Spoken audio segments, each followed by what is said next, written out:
Hello there, this is XDogHeroX here, welcome back to another Yu-Gi-Oh video, and today we are going to be looking at a bunch more spell cards which are limited to one, and the reasons why they are limited. Here we go. So first up for this video we have Reinforcement of the Army. So in case you don't know what this card does, and one level 4 lower warrior type monster from your deck to your hand. Simple reason why this is limited to one. If you had 3 of these bad boys in your deck, it could cause so much shenanigans within your deck. Being able to add 3 level 4 low monsters to your hand. Could be able to do the special summons, be able to pull off synchros, XZs, a whole range of different stuff using 3 of these cards. Hence why it's limited to one. Sensible idea. Rekindling.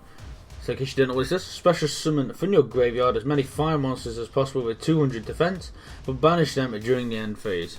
So if you had more than one of these in your deck, for example, you could use this to get back all your weaker monsters, and similar to the last one, which is synchro summoning, sacrifices, XZ summoning, pendulum summoning. Maybe that's something that you can do with this.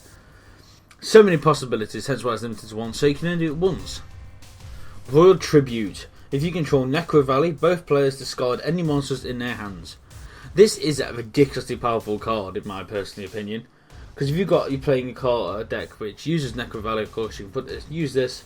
If you've got nothing in your hand, say no monsters for example, or monsters in your hand which if they are discarded do an effect, you could use this to annihilate your opponent's hand and annihilate yours, but giving you the benefit of those effects. Or if it's better in the graveyard, of course, also better for that as well. And if you had 3 of these, so you could do it every couple of turns, and essentially your opponent would not be able to Yu-Gi-Oh! No summons for you, essentially. Sacrifice, if I said that right. If it's only to a clean monster, it gains 300 attack and cannot be destroyed by battle. The critical monster can be treated as 2 tributes for the tribute summon of a quill monster. If this card is sent to the field to the graveyard, you can add 1 quill monster from your deck to your hand. So my personal opinion why this was limited to 1, and I believe the reason why. It's because if you've got more than one of these, of course, you could have multiple Clifford monsters on the field that's already equipped. So one of these each to both, and cause so much shenanigans, unbelievable. A tribute summon for really powerful monsters, as well as, of course, it can't be destroyed with battle. So you can attack something, you can attack on your opponent's side, destroy the monster, but not destroy itself. Really, really stuff. And of course, you get to add 1 Clifford monster from your hand from the deck to your hand when this leaves the field. So it's a +1 all round, to be honest. Symbol of Heritage. You can only activate this card where you have 3 monster cards with the same name in your graveyard. Select one of those monsters, special summon it to your side of the field, and equip it with this card. When this card is destroyed, destroy the equipped monster. So it's essentially a premature burial, but not as good.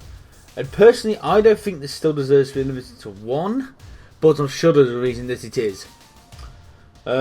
Say, not many decks would have the need for 3 cards the same in the graveyard and then get them back.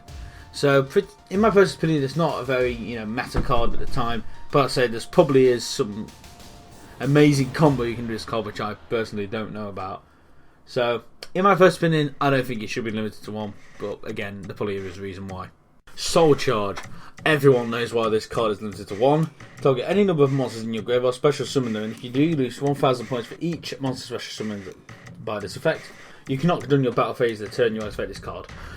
Ridiculously powerful card, and could potentially be banned in some decks because it could be cause some bad things to happen. So essentially with this, you could have a lot of powerful monsters in the graveyard, special summon a lot, and wipe your opponent out in 1 turn. There's a few decks that I know which you could probably do that with. Hence why this is limited to 1, so you can do it once and your opponent has a chance to stop it. Otherwise, you're not going to have a good time. Especially if you have 3 of these bastards in your opponent's deck. No, there's just no chance. The Monarch Stormforth. Once per turn, if you would tribute a monster you control for tribute summon, you can tribute 1 monster your opponent controls as if you controlled them. You can activate 1 of these per turn, and during the turn this card is activated, you cannot special summon the monsters from the extra deck. So, personal reason why I believe this is limited to 1 is because if you could use more than 1 of these things in 2 turns, essentially you could use it on 2 of your opponent's monsters, and if you had 1, and get something like a god out. So there's a lot of different options you could do with this.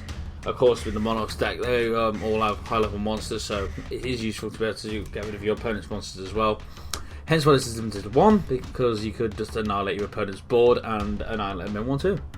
Upstart Goblin. Now this is a fairly new card to the list, so you draw one card, your opponent gains 1,000 life points. The main reason that it's just limited to one is for some of those chicken race decks, and they're similar to that using Exodia. So it's essentially a 3+1, and all you do is give your opponent life points, which in a certain deck using Hope for Escape and Gift card is very, very useful.